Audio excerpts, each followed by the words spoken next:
राम के गांव में एक कंजूस बनिया और उसका परिवार साथ रहते थे। सुनिए, बहुत वक्त हो गया, मुझे और प्रिया को बाहर घूमने का बहुत मन है।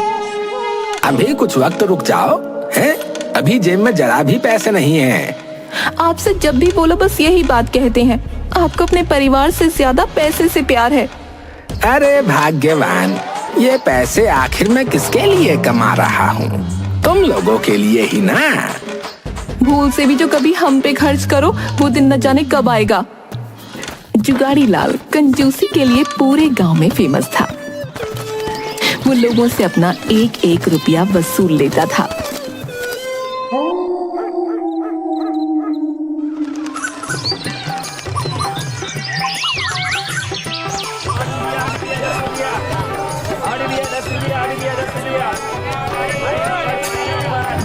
अरे जुगाड़ी लाल भैया, आप फिर चले आए मेरी दुकान पर। मंदिर के बाहर और कोई ईमानदार फूल वाला बैठता नहीं।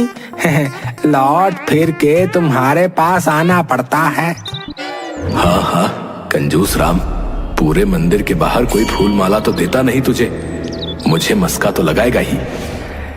अरे क्या हुआ? आज तो 10 रुपए देने हैं आपको। 5 आपके कल के रह गए थे और 5 आज के। पर मेरी जेब में तो 5 रुपए ही पड़े हैं। आज तो इसी से काम चला लो।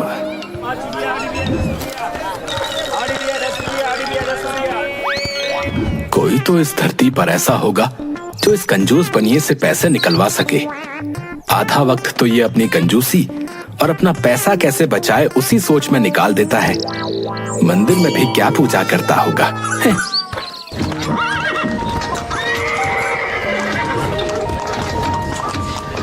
समय गुजरता है और जुगाड़ी लाल की लड़की प्रिया अब स्कूल जाने जितनी बड़ी हो चुकी थी।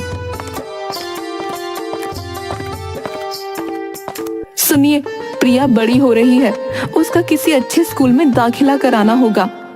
अच्छे स्कूल में मतलब? हमारे घर के पास सरकारी स्कूल है तो हमारी बेटी वहीं पढ़ेगी।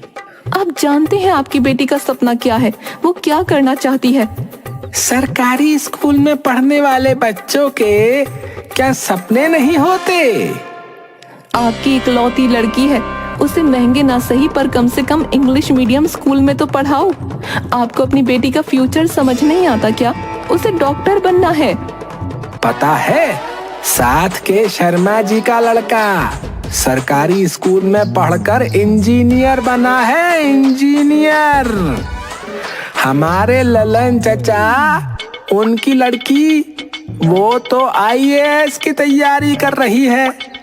अरे मैं क्या करूंगी इन लोगों के बारे में जानकर? ये समझ पाओगी कि सरकारी स्कूल में पढ़ना भी कोई गलत नहीं होता। मैंने आपसे ये कहा ही नहीं कि सरकारी स्कूल में पढ़ना गलत है। आप बस अपनी लड़की का एडमिशन किसी अच्छे स्कूल में करवाइए। प्रिया को सरकारी स्कूल में ही पढ़ाना होगा। मैं किसी और स्कूल में उसका एडमिशन नहीं कराने वाला हूँ।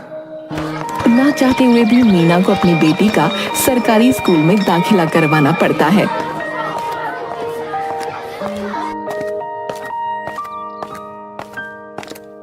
पापा, मेरे स्कूल से एक ट्रिप जा रही है म्यूजियम। 500 रुपए दे दीजिए, मुझे भी जाना है। कब जाना है ट्रिप पर? पापा, 2 दिन बाद जाना है मुझे।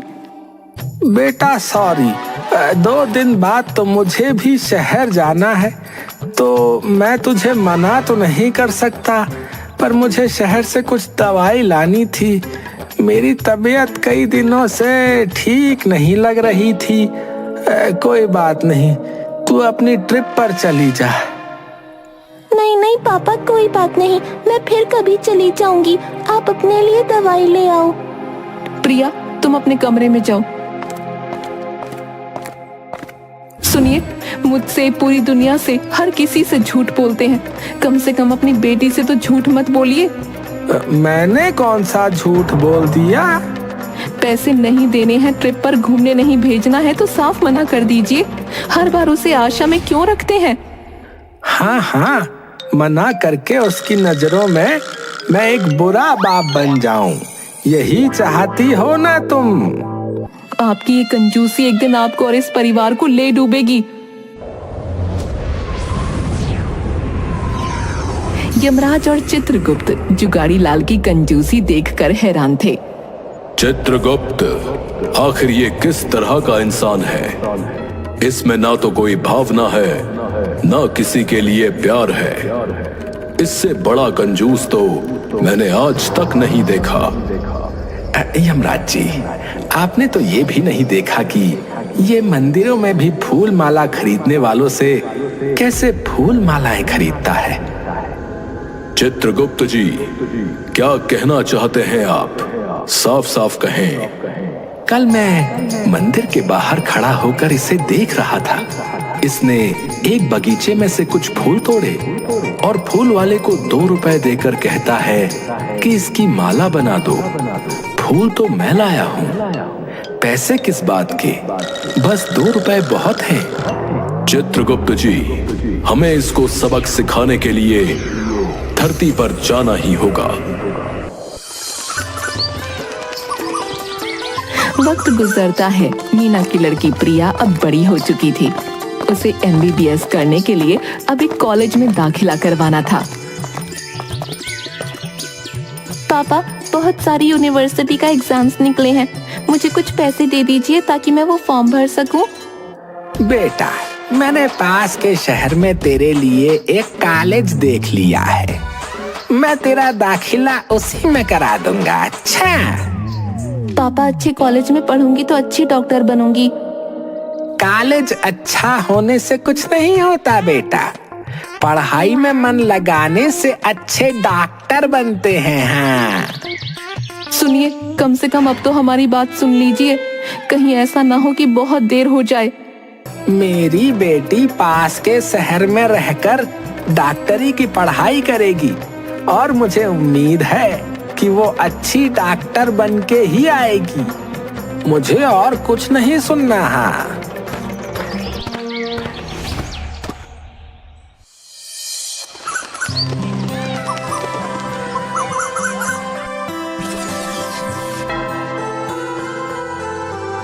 कुछ सालों बाद प्रिया अब एक अच्छी डॉक्टर बनकर घर वापस लौटती है। वहीं यमराज और चित्रगुप्त जुगाड़ी लाल की कंजूसियों को खत्म करने के लिए धरती पर आ जाते हैं।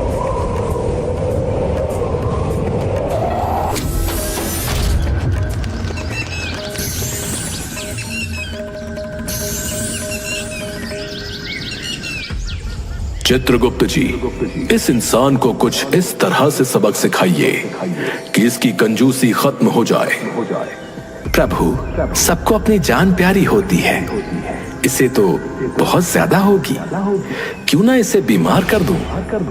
अगर आपकी बीमारी से इसके दिमाग का इलाज हो सके और ये कंजूसी छोड़ सके तो जो भी आपको सही लगता है आप करें चित्रगुप्त।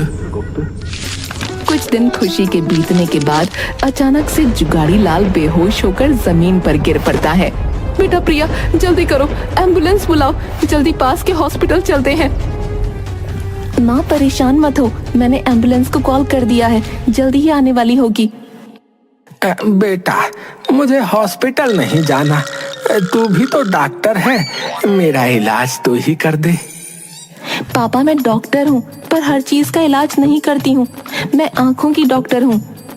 नहीं नहीं, मुझे कहीं नहीं जाना प्रिया, तू मुझे जो भी जैसी भी दवाई दे सकती है, बस थोड़ी बहुत दवाई दे और तू ही मेरा इलाज कर। ठीक है पापा, आपकी जिद है तो मैं थोड़ी बहुत दवाई लिख सकती हूँ, पर बाद में आपको किसी अच्छे डॉक्टर को दिखाना ही पड़ेगा।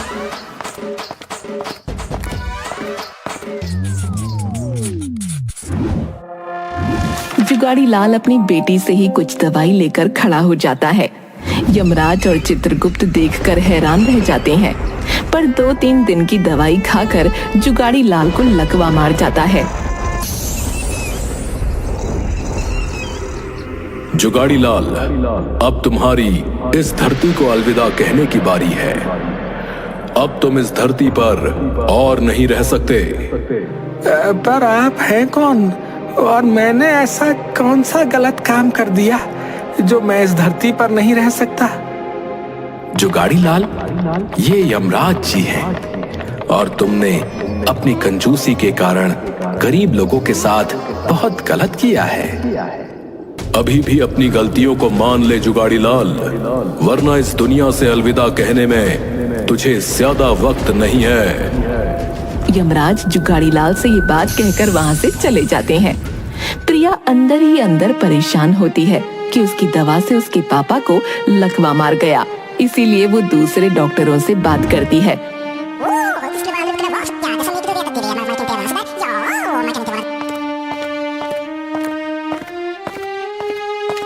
प्रिया, तू मेरे ये सोने के कंगन बेच दे। तेरे पापा मर भी जाएंगे ना, तब भी नहीं बताएंगे कि पैसा कहाँ रखा है। माँ, कैसी बातें करती हो? मैं तुम्हारे कंगन कैसे बेच सकती हूँ? तुम्हें तो पता होगा पापा पैसे कहाँ रखते हैं। नहीं बेटा, पैसों के बारे में तो ना आज तक तेरे पापा ने मुझे कभी कुछ बताया है, ना ही मैंने उनसे कभी कुछ पूछा। ठीक है माँ, पापा को सही करने के लिए कुछ ना कुछ तो करना ही पड़ेगा। यमराज और चित्रगुप्त अपने इस प्लान में कामयाब नहीं हो पाते। चित्रगुप्त जी, आखिर वो किस तरह का इंसान है? उसे खुद की जान की भी परवाह नहीं। यमराज प्रभु, आप परेशान ना हो। हम धरती पर आए हैं तो इसे किसी ना किसी तरह सबक सिखाकर ही जाएंगे।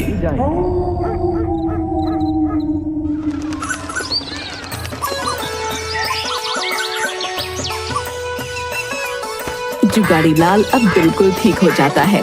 प्रिया भी अब अपने क्लिनिक को चलाने लगती है। डॉक्टर, कई दिनों से मुझे कुछ धुंधला धुंधला नजर आ रहा है।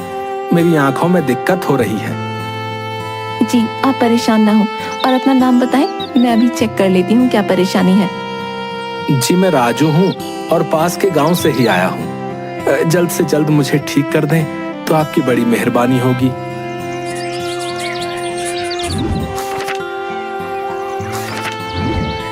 मैंने कुछ दवाएं लिख दी हैं, आंखों में डालने के लिए ड्रॉप भी लिख दिया है। 1 हफ्ते बाद आप मुझे फिर से दिखा सकते हैं।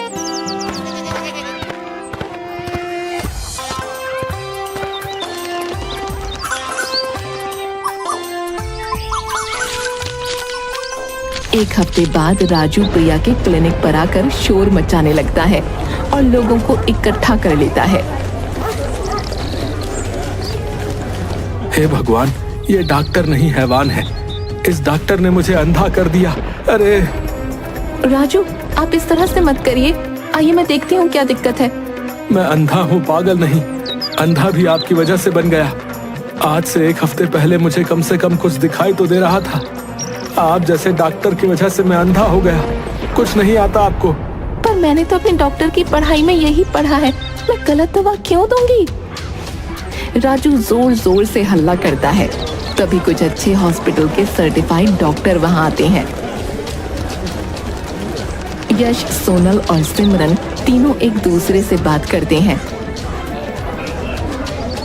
प्रिया, हम तीनों डॉक्टर्स देख पा रहे हैं आपने इन्हें दवाई गलत तो नहीं दी है, पर शायद उनकी बात सही से सुनी नहीं है। तो इतना सब कुछ कैसे हो गया?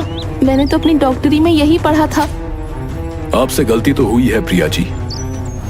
मरीज को धुंधला दिख रहा था, आपको एंटीबायोटिक के साथ दवाई देनी थी। मैं मानती हूँ मुझसे गलती हुई है और इस गलती का हर्जाना भरने के लिए भी तैयार हूँ। मुझे माफ कर दीजिए। प्रिया, तुम एक डॉक्टर हो और तुम्हें भी पता है कि तुम्हारी इस गलती की वजह से तुम्हारी डॉक्टरी की डिग्री जब्त करनी पड़ेगी और तुम्हें कुछ हर्जाना भी देना पड़ेगा। तभी वहाँ पुलिस भी आ जाती है। डॉक्टर मैडम, हर्जाना तो थाने जाकर भरेंगे आप। राजू ने आपके खिलाफ कंप्लेंट भी लिखवाई है। मुझे माफ कर दीजिए, मेरा फ्यूचर खराब हो जाएगा। अरे भरो इस लड़की को जीप में और चलो थाने। प्रिया को पुलिस वाले जैसे ही जीप में बैठाते हैं, जुगाड़ी लाल ये सब कुछ देखकर रोने लग जाता है। मीना और प्रिया, मैं जानता हूँ तुम दोनों मुझे कभी माफ नहीं कर सकते और मैं माफी के काबिल भी नहीं हूँ। नहीं पापा, ऐसा मत कहिए। राजू जी, आप अपनी कंप्लेंट वापस ले लीजिए, वरना मेरी बेटी का फ्यूचर खराब हो जाएगा। अरे जल्दी करिए, टाइम नहीं है हमारे पास। मेरी बेटी की डिग्री उसका सपना है। आप जहां बोलेंगे मैं वहां आपका इलाज करवा दूंगा। बड़े से बड़े हॉस्पिटल में आपका इलाज कराऊंगा, मैं वादा करता हूँ। मेरी कंजूसी की वजह से आज ये दिन उसको देखना पड़ा। इसमें उसकी कोई गलती नहीं। पुलिस वाला और राजू दोनों अपने असली रूप में आ जाते हैं। मैं चित्रगुप्त हूँ और ये प्रभु यमराज हैं। जुगाड़ी लाल, हमने तुम्हें माफ किया। यमराज और चित्रगुप्त, आप दोनों हम लोगों को माफ कर दीजिए। मैं अपनी पढ़ाई पर और ध्यान दूंगी। अब किसी अच्छे हॉस्पिटल में ट्रेनिंग लेकर ही अपना क्लिनिक दोबारा खोलूंगी। बेटी प्रिया, तुम सर्वगुण संपन्न हो। ये तुम्हारे पिता जुगाड़ी लाल को सबक सिखाने के लिए था। तुम्हारे पिता ने कंजूसी की सारी हदें पार कर दी। हर जगह कंजूसी अच्छी नहीं होती। ये बात तुम्हारे पिता को समझना बहुत जरूरी था, जिसके लिए हमने उन्हें सजा भी दी थी। पर जब वो अपनी सजा से डरे नहीं, तो हमने तुम्हें सजा दी ताकि उन्हें सबक मिल सके। चित्रगुप्त जी, हमारा चलने का समय हो गया। यमराज और चित्रगुप्त जुगाड़ी लाल को सबक सिखाकर वापस चले जाते हैं। जुगाड़ी लाल अब पहले की तरह कंजूस नहीं रहता और दिल खोलकर अपने परिवार पर खर्च करता है।